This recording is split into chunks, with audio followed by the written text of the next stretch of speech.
Okay, for the 14th time. Right, this is my MX19 Beta 1 installation. It's on my Thinkpad X230. It replaced the MX18.3 on one of the 4 partitions on the 1TB SSD that's in this machine.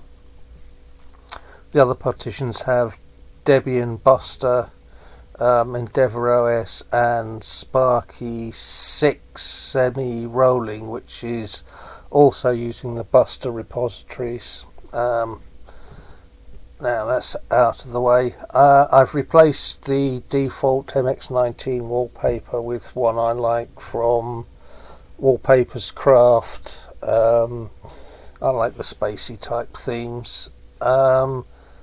I have changed the appearance to use the Arc Dark theme with the Papyrus Dark icons, and the window manager is using the Arc Dark as well. My panel is where I like it at the bottom. It's a thin panel, only 25 pixels. That's big enough for me to see the icons and hit them, and it doesn't use up a great deal of the screen real estate. Menu on the left. I've got rid of the transparency and given it a black background because that's the way I like it. I find transparency incredibly distracting. If we XFCE terminal again, I've got rid of the transparency, gone with an opaque black background. That's the way I like it. Right, back to the panel. If we look at what's on the panel, whisker menu, as I said, show desktop, 3 launchers which launched File Manager, Terminal and Chromium, my web browser. However, that third launcher also has Google Chrome, KeyPass XC, Quite RSS and Firefox on it. And while you only see Chromium by default, there's this little tab by the side of it. If you click on it, it pops up a little menu and offers you the other options. That allows me to have the other things that I use fairly frequently easily available without cluttering up the panel with all their icons.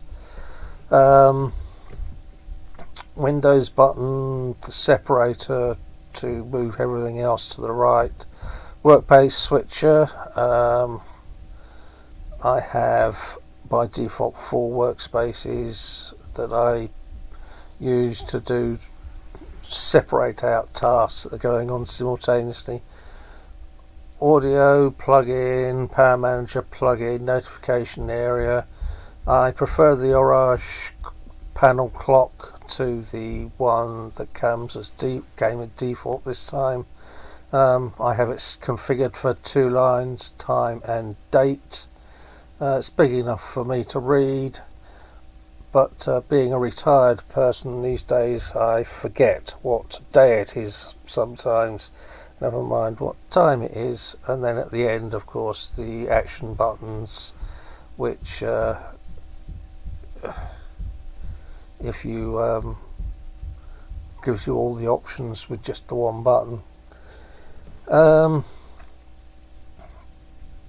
Yeah, so that's as it looks and as it's configured. I will just show you that its icons. I've got a bin directory in which I have a couple of scripts which are quite useful when I'm installing and updating a distro. The new install is a script I wrote which basically has a list of all these extra packages that I either want or may want. Some of them are already installed, some of them aren't, but doesn't matter. Some distros call a package to say a different thing, you know, Chromium or Chromium browser. Sometimes KeyPassXC isn't available, so I make do with KeyPassX. The KPatience is usually KPat, but sometimes it's KPatience. So that's all the things I need. And basically I've got it now so that it works with Debian based distros, the couple of Arch distros I've tried and a couple of RPM distros I tried. It just changes the install command and just whacks the package name into it. Basically, yeah, so I just run that on any new installation. Of course it has a help option,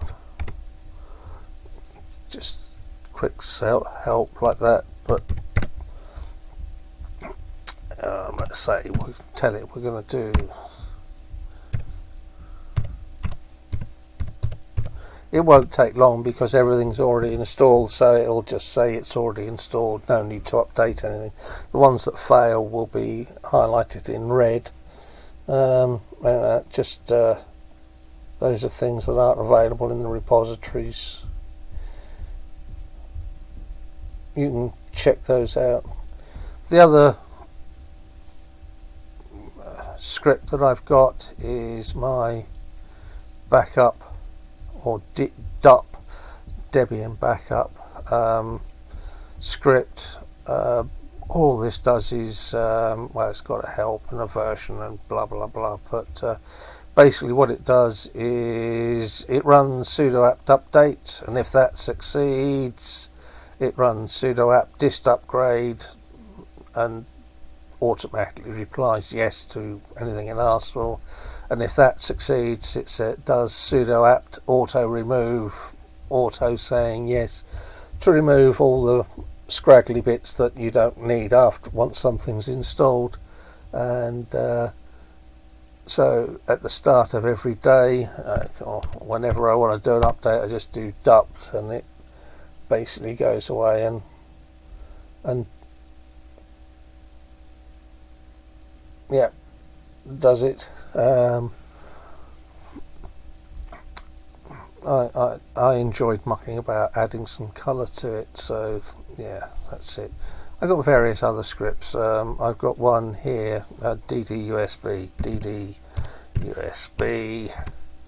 which is for running DD to install an ISO package onto a USB drive.